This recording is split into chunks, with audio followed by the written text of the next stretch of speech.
The original Foundation trilogy was voted as the best all-time series at the 1966 Hugo Awards, beating Lord of the Rings, among others, to the prize. Foundation is one of those major works, along with Dune and Star Wars, both of which are greatly indebted to it, that really propelled science fiction into its own niche in popular culture, as opposed to being seen as the exclusive preserve of pulpy grocery store magazines for teenage boys. Politically, Asimov's Foundation series is probably the definitive text of post-war American liberalism and rationalism, and it was based on Edward Gibbon's seminal work, History of the Decline and Fall of the Roman Empire. Gibbon used the story of Rome to explore anxieties about his contemporary British Empire, and Asimov, in a similar way, writing at the beginning of the Cold War, wanted to examine the implications of US intervention around the world and the emergence of the United States as a global superpower and an empire. So, there's a lot to unpack here. Let's get into it.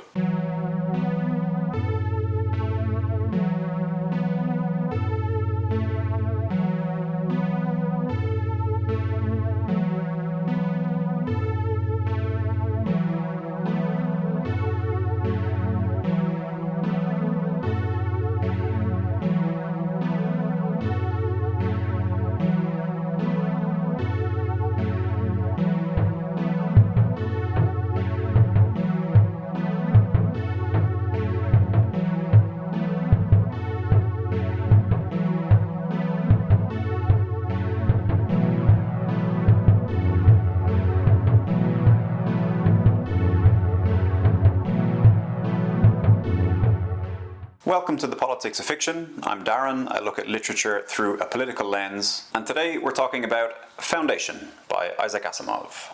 I've got this nice hardcover here of the trilogy, but I will mostly just be talking about the first book, Foundation. So let's do a quick review, as usual, before we get into the politics a bit later. So to begin, I should say that I am a huge fan of Asimov. I think I must own about 20 of his books. When I was a kid, I read a huge amount of fantasy, but not a lot of sci-fi, outside of the Star Wars Extended Universe novels, which were amazing. Then, as a teenager, I remember finding a copy of I, Robot at home, which I read and really enjoyed. And that led me to books like Foundation, and then on to other sci-fi greats like Clarke and Ian M. Banks. And ever since then, really, I've been hooked on sci-fi, and I read it more than any other genre. On Asimov himself, it's a bit strange because most of the hallmarks of his writing are the antithesis of what I generally look for. Even in genre fiction, I tend to look for artfully written prose, great characterization, some literary merit, I suppose, if you want to put it pretentiously. So, you know, writers like Banks and Le Guin, as opposed to some of the more commercial stuff like Brandon Sanderson or whatever. But with Asimov, I just find his ideas, the way he writes about scientific concepts, the way he uses logic and puzzles and so on, so compelling that I am willing to overlook, for the most part, the dry prose, the underdeveloped characters, and other shortcomings. Having said that, this was my third time reading Foundation, and I actually didn't enjoy it as much this time around, which was interesting. I still liked it a lot, but it didn't quite hold up as well as a novel for me this time around. Of course, it is the first book in a trilogy, but I still think the first book should always hold up on its own. And the rest of the trilogy has similar issues anyway. Not to mention the 4 additional Foundation books that Asimov wrote in the 80s and 90s, 2 more sequels and 2 prequels, which are of mixed quality, I would say. So let's talk about the plot. First, just a word on the structure. Foundation is not really a novel. It's more a collection of short stories. The events in those stories are linked, but they're separated by decades. So we're jumping forward through time, and there's not much continuity apart from the character of Harry Seldon, but he only appears very briefly and at long intervals. Obviously, there are some overarching plot points about the fall of the Galactic Empire and the efforts of Harry Seldon to use the science of psychohistory to help rebuild civilization. That's ostensibly what the book is about. But that's really just a backdrop, and the action of the book, if we can call it that, revolves essentially around a handful of clever men solving political crises. It is definitely quite dry, and it's mostly just full of men in rooms talking. The reveals of each path that must be taken out of the crisis are entertaining. They're satisfying, maybe, is a better word. And it's just not quite enough to make the book exciting or tense as you read through it. A related problem then with the structure and the way the plot develops like this is the characters. Harry Seldon is a fascinating figure and his shadow looms over the novel, but we don't get to actually see him or hear from him that much. So then what you're left with is a few fairly indistinguishable male characters as the protagonists, and they all follow basically the same archetype. They're shrewd and ambitious, and they use logic and cunning and non-violent means to extricate themselves from crises and forge a way forward for their society. And ultimately, they're quite forgettable. The antagonists are a little bit more interesting. We have the petty provincial kings and decadent aristocrats, the scheming court politicos, the reactionaries who threaten violence, the authoritarian forces of the empire that we see at the beginning. They do give the book a bit of flavour and some stakes, but then the protagonists are so flat, relatively, that the conflict is unsatisfying. There are exactly two women in the book. One is a maid who is called into the room by two men to marvel at some gadget, and she doesn't speak. The only lines from a woman come from a wife badgering her husband, and she is then placated by being given some shiny jewellery. Not great, Asimov. Not great. In terms of the writing, there's not much to say. The prose is competent, serviceable, but it is very dry and it's devoid of any kind of flourishes. Descriptions are sparse and short and very much to the point, and that does affect your sense of place as a reader. The colossal commercial and political monuments of the Empire on Trantor, the city planet that obviously inspired Coruscant in Star Wars, should be impressive and imposing, but they just aren't, because the planet isn't very well described. The dialogue is very 1950s, it's a bit twee and corny, and so much of it takes place in this kind of half politics, half business register, where it just reads like minutes from a board meeting read in this matter-of-fact way. Because that's often what it is, quite literally. Here's an excerpt from one of those board meetings. "If you ask me," he cried, "the Galactic Empire is dying." He paused and dropped into his chair to catch his breath, paying no attention to the two or three that were attempting simultaneously to answer him. Crast got the floor. "I don't know what you're trying to gain by your hysterical statements, Mr. Mayor. Certainly you're adding nothing constructive to the discussion. I move, Mr. Chairman, that the Speaker's remarks be placed out of order and the discussion be resumed from the point where it was interrupted." Jord Farah bestirred himself for the first time. Up to this point, Farah had taken no point in the argument, even at its hottest. But now his ponderous voice, every bit as ponderous as his 300-pound body, burst its bass way out. "Haven't we forgotten something, gentlemen?" "What?" asked Perrin peevishly. "That in a month we celebrate our 50th anniversary." Farah had a trick of uttering the most obvious platitudes with great profundity. And it goes on like that. I did enjoy the little detail of characters using words like space and galaxy as interjections, the way they might have said damn or blast or whatever back in the 50s. But even that is so mild. The tone of the book, therefore, is quite mellow. It's old-fashioned, it's rustic, it's a bit genteel. There is a bit of wit in there and a good dollop of Asimov's trademark cleverness, but overall it does just come across as a bit bland, a bit dry. So what about the world building? Well, we already mentioned the lack of descriptions, and this does mean, unfortunately, that often the scale of the novel doesn't really get transmitted to the reader. The scale of the ideas? Yes, in terms of society, history, politics, civilization, and we'll get into all that. But as a science fiction novel, the space, the ships, the gadgets, the planets, the different cultures of humans, it's all there in the background, but we just don't get enough description of it for it to really feel tangible or feel vibrant or immersive like good world building should. As I said, the book deals mostly with men talking in rooms. The fact that those rooms may be on strange, distant worlds doesn't really matter because mostly we just see the rooms. So after all those complaints, it might sound like I really didn't like the book, but now we're going to talk about Asimov's ideas. And that is where he really shines as a writer and where his genius comes through. And the concepts in this book are incredible and have had an enormous influence on science fiction over the last 75 years. Possibly more than any other single piece of work. So, let's get into the politics of the novel. We'll talk first about liberalism and rationalism.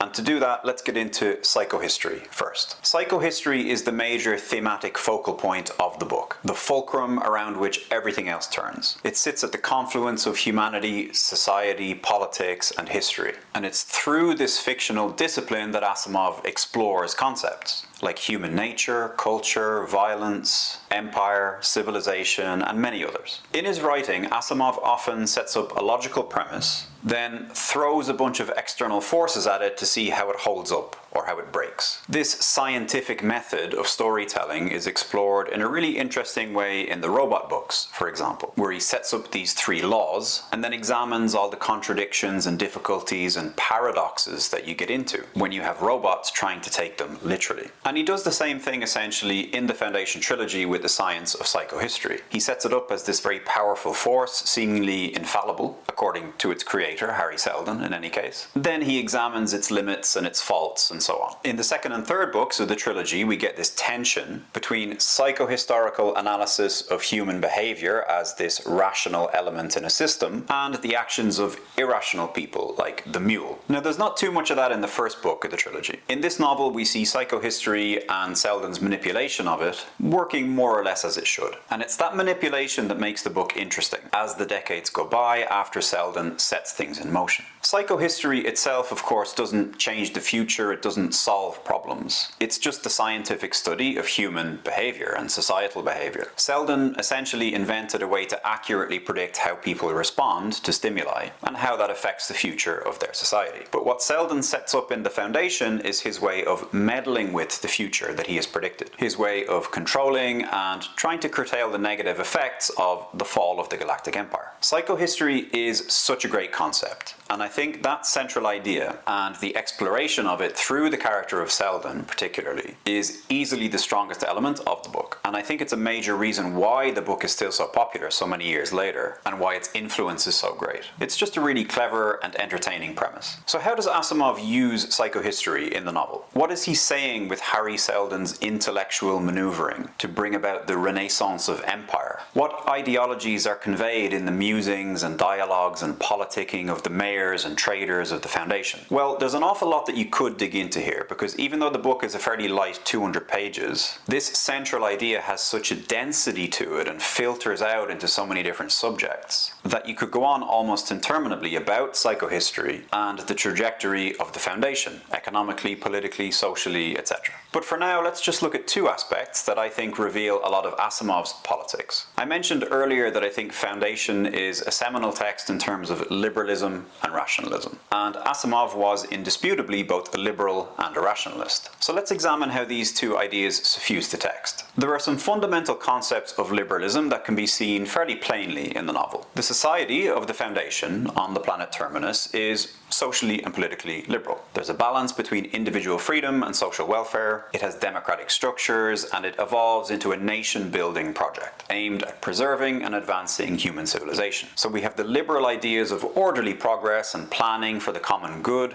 while still upholding individual liberties. Then we have the matter of trade and the capitalist economy that is fostered by the leaders of the Foundation project. Its survival and growth depend heavily on trade, technology, and knowledge, leading to economic influence rather than militaristic, for example. And here we see the classic liberal belief in free trade as a means of peace and cooperation. The Foundation essentially controls its peripheral world neighbors through its economic and technological superiority. Then we have rationalism, and we see this most clearly through psychohistory, obviously. This predictive science is central to the plot, as we said, and it embodies a trust in and respect for the social sciences and rational planning to guide society. The novel is very academic friendly. It's rooted in data and research and the scientific method. Its heroes rely on logic and intellect and rationality to further their political agendas, to secure power and influence. And all this is set up in opposition to the violence and the stupidity, or at least the ignorance, of some of the antagonists. The good guys want to use brains to foster civilization. They're shrewd and they're clever and they think progressively. The bad guys want to use weapons, or at least the threat of violence, to dominate the sector. So we have this contest between reason and ignorance, brains and brawn, violence and non-violence. And from this we get one of the most famous lines of the novel, one of Salvor Hardin's epigrams: "Violence is the last refuge of the incompetent." So Asimov deviates a bit from Gibbon's history of the Roman Empire here, since that's centered on a lot of the political and moral failings of empire. Now Asimov is still exploring and thinking critically about imperialism, I think, but these liberal rationalist tenets of empire building are portrayed more or less in a positive light. And this definitely resonated with the kind of technocratic spirit of post-war America, a period of American exceptionalism where Americans reaped the benefit of what they were doing overseas, their new global dominance, without maybe realizing or thinking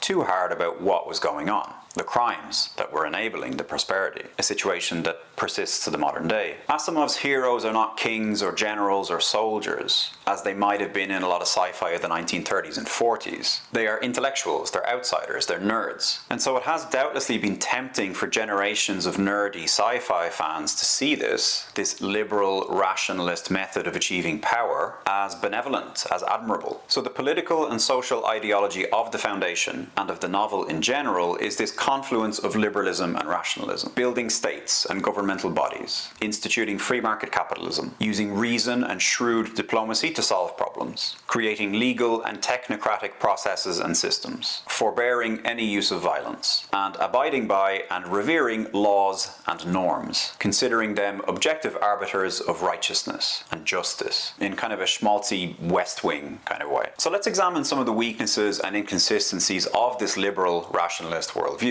We'll do this by going through a few common Marxist critiques of these elements. So firstly, the nation state. The nation state is an instrument that serves the interests of the capitalist ruling class, by definition, through maintaining social order and generating capital, rather than representing the general populace or upholding true democracy. The state facilitates market capitalism, it enforces the requirements for national capital accumulation, it undergirds these capitalist relations through laws, institutions, and coercive force. The state perpetuates class domination, it suppresses workers' movements, you have deregulation of labour markets, you have privatisation, all to favour capital over labour. Then you have free market capitalism itself. Capitalism by design produces economic inequality since it's built on exploitation. It concentrates wealth in the hands of a few capitalists, while the majority of workers are immiserated and alienated from the products of their labour. Free market economies are unstable, they're prone to recessions and crises every few years like clockwork, due to overproduction, underconsumption, the contradiction between anarchy in capital and socialized production in labour. So again, labour, the workers, the people are treated as a commodity. The people lack control, they are forced to work, they are blocked from reaching their creative potential. So that's the state and capitalism. Let's talk about this kind of rationalist, technocratic policy. I think technocratic governance can be seen as a tool for furthering the control of the elite. So you have reduced democratic participation and the entrenchment of this kind of managerial authority. Social problems are treated as purely technical or scientific, decision-making is depoliticized, class struggle and power dynamics are ignored, material conditions are ignored, so the existing social structures continue to dominate. Again, we see workers being de-skilled, being alienated, as this reliance on expert management and automation destabilizes any agency the workers have, strengthens this capitalist centralization of power, and perpetuates hierarchies. Another kind of basic point I would add here is that this kind of rationalist approach and this intellectual approach, they often omit empathy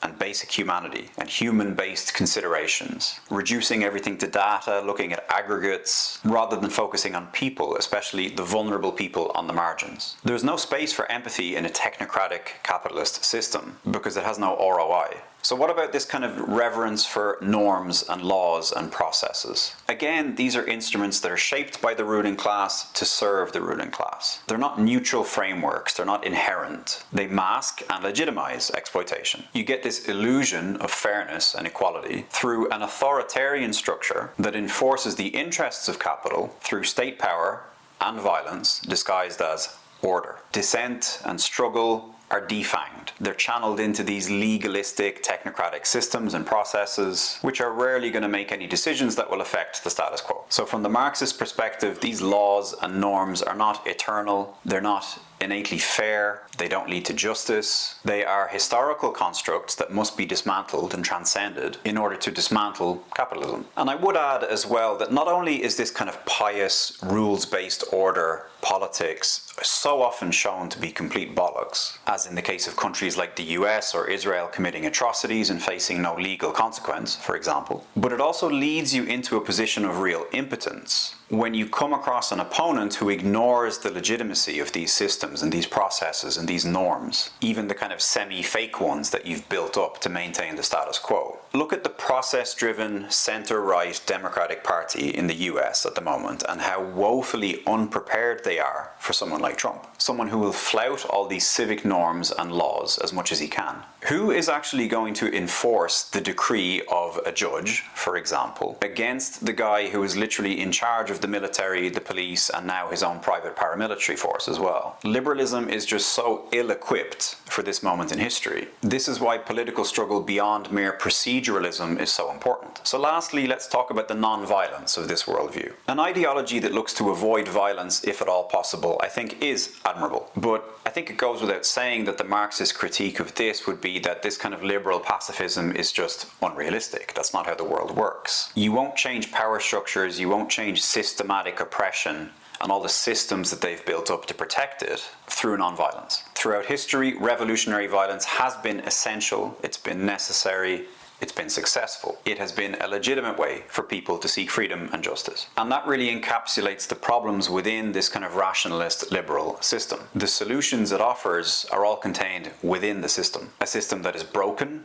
corrupt, inherently unequal, and simply unsalvageable. Here's a nice quote from the Italian anarchist Malatesta. Social wrongs do not depend on the wickedness of one master or the other, one governor or the other, but rather on masters and governments as institutions. Therefore, the remedy does not lie in changing the individual rulers. Instead, it is necessary to demolish the principle itself, by which men dominate over men. Let's move on and talk a little bit about religion and politics. There's not a huge amount to dig into regarding religion, to be honest, just because Asimov is so unsubtle in how he uses it in the novel, which is not a criticism. The portrayal of religion is one aspect of the book I really enjoy. I think it is one of its strong points. Essentially, religion is shown to be a deliberate and strategic tool used by the Foundation to expand and maintain its influence over the neighboring region during this time of political instability and technological decline in the galaxy. So religion for them becomes a means of social control and a source of political material power. So the leaders of the Foundation engineer this belief called scientism, or the Church of Science. They distribute this advanced nuclear tech to nearby planets, and then they present its operation as this sacred arcane knowledge that is only possessed and understood by their priesthood. They thereby establish this hierarchical structure of the church. So the populations under the Foundation's influence, they come to view Foundation technicians as priests and interpreters of these divine technological artifacts. So the Foundation wields this kind of spiritual and political authority over these populaces, manipulating local beliefs and maintaining dependence on their expertise. There are some pretty funny parallels here to actual historical religions. You have Harry Seldon as this prophet-like figure who returns from the dead, so to speak, multiple times. And you have the Foundation, who's seen as carrying out his commandments. Salvor Hardin, who we mentioned already, he's one of the main characters in the novel, and he is central to this deployment of religion as a means of social and political power. When he's facing threats from neighboring kingdoms, Hardin leverages the Foundation's religious authority and its monopoly on this nuclear technology to deter aggression and promote stability. And that is the utilitarian function of religion within Seldon's grand plan. A great example is the scene where Hardin goes to the neighboring planet of Anacreon, just as Anacreon is attempting to invade the Foundation planet, Terminus. Anacreon depend heavily on the Foundation's nuclear technology, which has been wrapped up in this religious mystique. When the uncle of the young king of Anacreon attempts a military takeover of Terminus and the Foundation, Hardin outmaneuvers him. He cuts the power to the attack ships, which causes the soldiers to mutiny when they find out that they were going to attack the source of their religion. He also has all the planet's priests threaten to go on strike, i.e. cut the power, if the attack goes ahead. So an angry mob turns up at the palace, the scheme is defeated, and the king's uncle turns a blaster on himself. So we see religion used by the Foundation to exert control and influence, to secure their own safety, and to serve the broader goal of bringing order to the periphery of the galaxy, and accelerating the rise of this new galactic order. So we can tell that Asimov had a pretty dim and cynical view of religion. And although the depiction here is a bit more evidently transactional, there are major similarities to how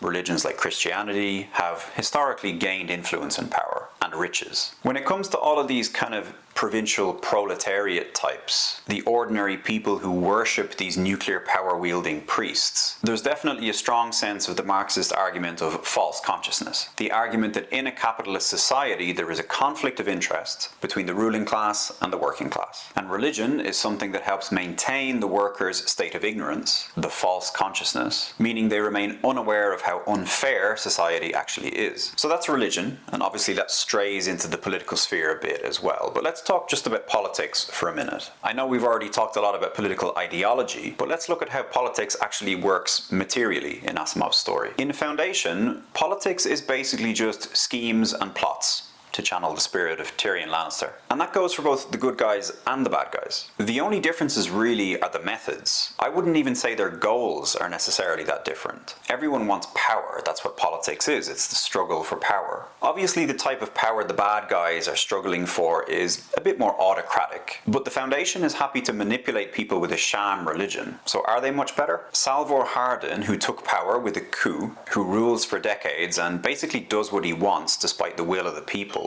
how different is he from the monarch that he opposes? Politically, the protagonists like Hardin and Mallow are differentiated from the antagonists only by being cleverer, by being better at scheming and plotting than their adversaries, and crucially, by their refusal to use violence. So in some ways the book shows this kind of underhand political maneuvering to be effective, to be admirable, which is still a fairly liberal and technocratic view, abiding by the norms more or less, outsmarting your opponent, winning with intellect and diplomatic acumen. But in other ways, the novel has quite a cynical view of politics, which I really enjoy as well. There's a really great scene where this kind of interstate or interplanet diplomacy is shown to be nothing more than bluster and artifice. So this scene starts with Hardin talking to the board, again, about this message that they got from Anacreon. He said that he got one of the logicians to take a look at the message, remove all the bullshit, and boil it down to what it actually meant in concrete terms. So Hardin says, it boils down easily and straightforwardly to the unqualified statement, which in symbols is what you see,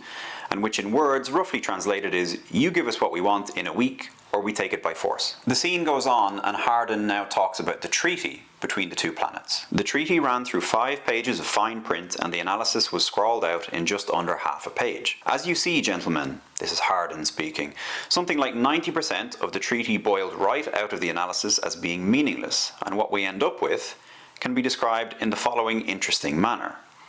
Obligations of Anacreon to the Empire, none. Powers of the Empire over Anacreon, none. And then finally they talk about the visit of this diplomat from the neighbouring planet who came over recently and gave them lots of assurances. So Hardin says that he took the liberty of recording all of the statements of this diplomat while he was there for a week. So Hardin says, after 2 days of steady work, he succeeded in eliminating meaningless statements, vague gibberish, useless qualifications, in short, all the goo and dribble, and he found he had nothing left. Everything cancelled out.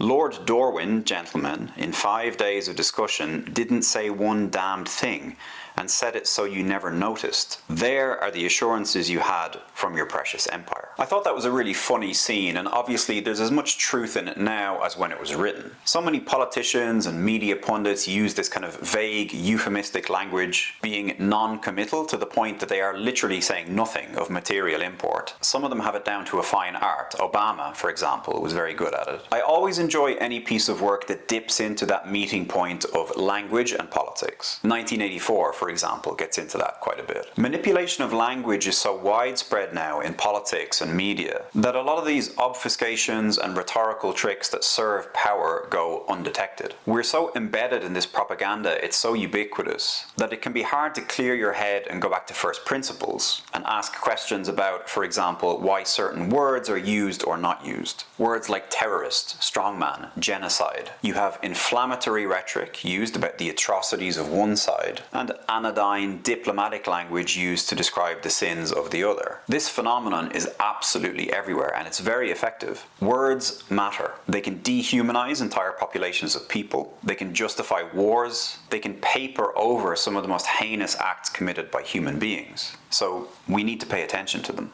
Let's finish with a quick point about empire and civilization. When Gibbon wrote his work on the fall of the Roman Empire, the American Revolution was going on. He was witnessing his own British Empire indulge in a kind of colonial oppression and violence that was very similar to that of the Romans. Asimov was writing at quite a different time relative to the US. Now, granted, the US had been meddling around the globe for decades by 1950, and it was at this very moment collaborating with a shitload of Nazis. But generally speaking, it had just emerged from World War II, victorious against fascism. It was engaged in a new kind of conflict against the rising threat of communism, and it was very much a nascent world power and empire, as opposed to the decadent, dying one that it is now. So Asimov's attitude towards empire in the book is interesting. On the one hand, you have the Galactic Empire, shown to be morally dubious, authoritarian, rotting away from the inside. But on the other hand, the whole book is about bringing about a renaissance of empire, a new and improved version of this totalitarian imperial rule. Everything from Harry Seldon's psychohistorical predictions to the events we see unfold at the edge of the galaxy tell us that in the absence of empire, we get